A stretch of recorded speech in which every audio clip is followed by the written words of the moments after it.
America అధ్యక్షుడు Trump పాకిస్తాన్ను వెంటాడుతున్నారు. ఇరాన్తో మీడియేషన్కు ఏరికోరి పాకిస్తాన్నే ఎంచుకున్న ఆయన అసలు లక్ష్యం వేరే ఉంది. అది ఇప్పుడు బయటపడింది.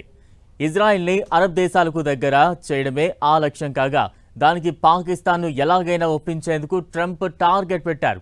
దీంతో పాకిస్తాన్ పరిస్థితి కుడితిలో పడ్డ ఎలకలా మారింది. ఇందుకే ట్రంప్ పాకిస్తాన్ను ఎలా ఫిక్స్ చేస్తున్నారు? పాక్ ని ఫిక్స్ చేసేందుకు ట్రంప్ మరో వ్యూహం. అబ్రహాం అకార్డ్లో చేరాలంటూ పాక్ పై పరోక్ష ఒత్తిడి. సౌదీతో న్యూక్లియర్ డీల్ అంటే ఇజ్రాయెల్ను గుర్తించడమేనంటోన్న ట్రంప్.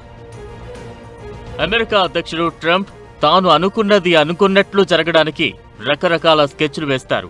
ఇది ఎవ్వరికీ తెలియనిదేం కాదు. తాజాగా సౌదీ అరేబియాతో అణ్వస్త్ర పరిజ్ఞానం బదిలీ కోసం ఒప్పందం కుదుర్చుకున్నారు. దీనిపై మాట్లాడుతూ సౌదీతో ఇలాంటి ఒప్పందం అంటే అది ఇజ్రాయెల్ను గుర్తించడమేనన్నారు.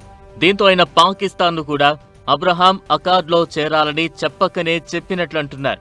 అసలు సౌదీతో చేసుకున్న డీల్లో ఆ మాట లేకపోయినా ట్రంప్ ఇలా అన్నారంటే ఆయనెంత పట్టుదలగా ఉన్నది అర్థమవుతోంది. నిజానికి 2 నెలల క్రితమే పాకిస్తాన్ ముందు ఈ ప్రపోజల్ పెట్టారు ట్రంప్. ఇరాన్, అమెరికా మధ్య శాంతి స్థాపన కోసం ప్రయత్నిస్తున్న పాకిస్తాన్ ట్రంప్ నుంచి ఇలాంటి డిమాండ్ను ఆశించలేదు.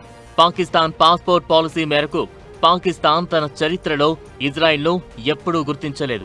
పాక్ పౌరులు ఇజ్రాయెల్ వెళ్లకుండా పాస్పోర్ట్ పై ప్రత్యేకంగా నిబంధన కూడా ఉంది. ఈ నేపథ్యంలో 1967 పూర్వపు సరిహద్దుల ప్రకారం స్వతంత్ర పాలిస్తీనా దేశం ఏర్పడేంత వరకు ఇజ్రాయెల్ను గుర్తించే ప్రసక్తే లేదని పాక్ విదేశాంగ శాఖ స్పష్టం చేసింది.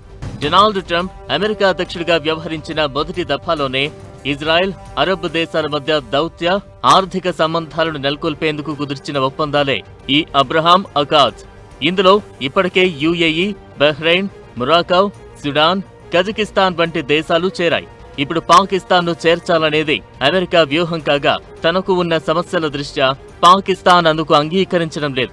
అయితే అమెరికా నుంచి భారీగా ఆర్థిక సాయం కోరుతున్న నేపథ్యంలో ట్రంప్ దానికి బదులుగా ఈ ఒప్పందాన్ని తెరపైకి తెచ్చి పాక్ పాలకులను బెంబేలెత్తిస్తున్నారు. ఇవి బులెటిన్ విశేషాలు.